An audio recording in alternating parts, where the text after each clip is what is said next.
Assalamualaikum warahmatullahi wabarakatuh. Baik, jadi di sini saya akan memaparkan materi mengenai analisis regresi. Sebelum saya masuk ke dalam pemaparan materi saya izin perkenalkan diri terlebih dahulu. Saya Asep Apriansyah Saputra, panggilan biasanya Asep, dengan NIM C0C025024 dari program studi Unitika Akuntansi. Baik, kita masuk dalam pemaparan materi. Baik, yang pertama yaitu pengertian atau definisi dari analisis regresi. Yaitu analisis regresi adalah metode statistika yang digunakan untuk mengetahui dan mengukur hubungan antara satu variabel dengan variabel lainnya, serta untuk memprediksi nilai suatu variabel berdasarkan variabel lain. Pengertian sederhananya, analisis regresi adalah cara untuk melihat seberapa besar pengaruh variabel bebas X terhadap variabel terkait, yaitu variabel Y. Penjelasan yang lebih jelasnya yaitu variabel bebas atau independent variable X, yaitu faktor yang mempengaruhi, sedangkan variabel terkait yaitu independent variable Y, yaitu variabel faktor yang dipengaruhi. Selanjutnya kita masuk ke dalam bagian jenis-jenis analisis regresi. Jadi jenis analisis regresi yang pertama yaitu regresi linear sederhana, yaitu regresi yang menggunakan satu variabel bebas X dan satu variabel terkait Y. Rumus umumnya itu Y sama dengan A plus tambah BX. Yang kedua regresi linear berganda, yaitu regresi lebih dari satu variabel bebas X1, contohnya X1, X2, X3, X4 dan seterusnya sampai Xn, dan satu variabel terkait Y. Rumus umumnya itu Y sama dengan A ditambah B1X1 ditambah B2X2 ditambah B3X3 dan seterusnya. Yang ketiga yaitu regresi non-linear, yaitu digunakan jika hubungan antara X dan Y tidak membentuk garis lurus. Contoh bentuknya itu seperti regresi kuadrat, polinomial, regresi eksponensial, dan regresi logaritmik. Dan yang keempat yaitu regresi logistik, yaitu digunakan jika variabel terkait berbentuk kategori. Misalnya contohnya kayak nilai ujian, lulus, iya atau tidak, dan lainnya sebagainya. Selanjutnya kita masuk ke dalam komponen utama analisis regresi, yaitu komponen utamanya yang pertama yaitu variabel bebas atau independent variable X. Pengertiannya yaitu variabel yang mempengaruhi atau menjadi penyebab perubahan. Contohnya seperti biaya iklan, harga produk, dan jumlah tenaga kerja. Yang kedua yaitu variabel terkait atau dependent variable Y, yaitu variabel yang dipengaruhi oleh variabel bebas. Contohnya penjualan, laba, dan jumlah produksi. Selanjutnya yaitu konstanta. Pengertiannya nilai Y ketika variabel X sama dengan 0. Disebut juga intercept, titik potong pada sumbu Y.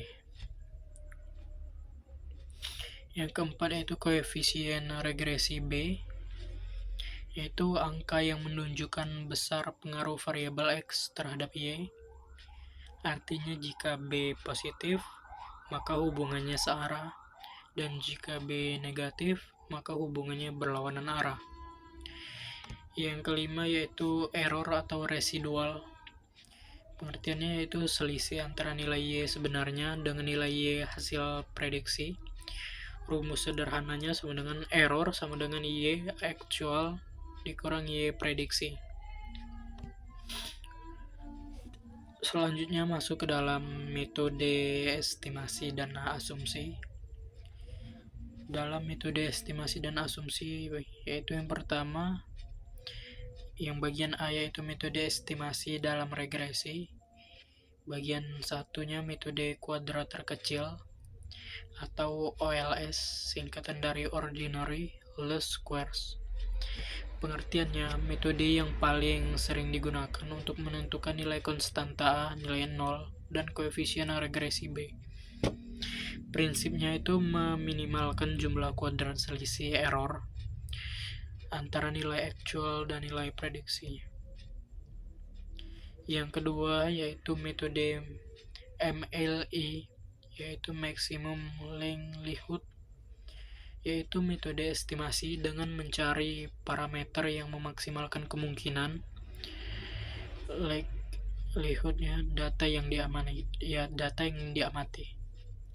Biasanya digunakan pada regresi logistik dan data dengan distribusi tertentu.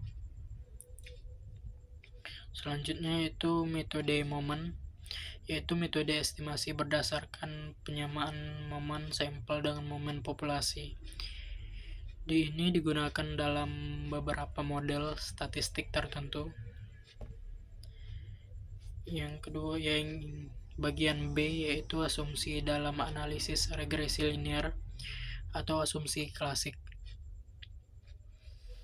Yang pertama yaitu linearitas.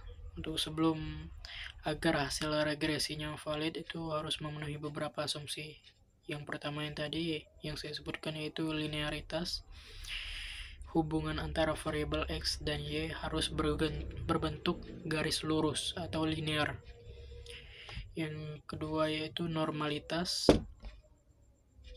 atau residual atau error harus berdistribusi normal. Variance errornya harus konstan pada setiap nilai X. Jika tidak konstan, maka akan terjadi heteroskedastisitas. Yang keempat yaitu ada metode tidak ada multikolinearitas, yaitu tidak boleh ada hubungan yang sangat kuat antara variabel bebas pada regresi berganda. Dan yang kelima yaitu tidak ada autokorelasi, yaitu error tidak boleh saling berhubungan. Biasanya diuji pada data runtut waktu. Dan berikutnya contoh penerapannya dalam penjualan bisnis. Hasil regresi contohnya sama dengan Y sama dengan 10 ditambah 2X. Yang kedua penerapan dalam pendidikan, yaitu kasusnya apabila lama belajar mempengaruhi nilai ujian. Jika koefisien regresi positif, semakin lama belajar, nilai semakin tinggi. Ini digunakan untuk evaluasi metode belajar, penelitian pendidikan, dan yang terakhir dalam penerapan dalam ekonomi, yaitu contoh kasusnya apakah pendapatan mempengaruhi tingkat konsumsi, yang digunakan untuk analisis kebijakan ekonomi dan perencanaan anggaran rumah tangga. Dan yang terakhir yaitu kesimpulan mengenai materi analisis regresi, yaitu analisis regresi adalah metode statistika yang digunakan untuk mengetahui hubungan dan mengukur pengaruh antara variabel bebas X terhadap variabel terkait Y, serta untuk memprediksi nilai di masa yang akan mendatang. Itulah singkat video presentasi dari saya. Jika ada yang kurang, saya mohon maaf. Saya akhiri. Wassalamualaikum warahmatullahi wabarakatuh.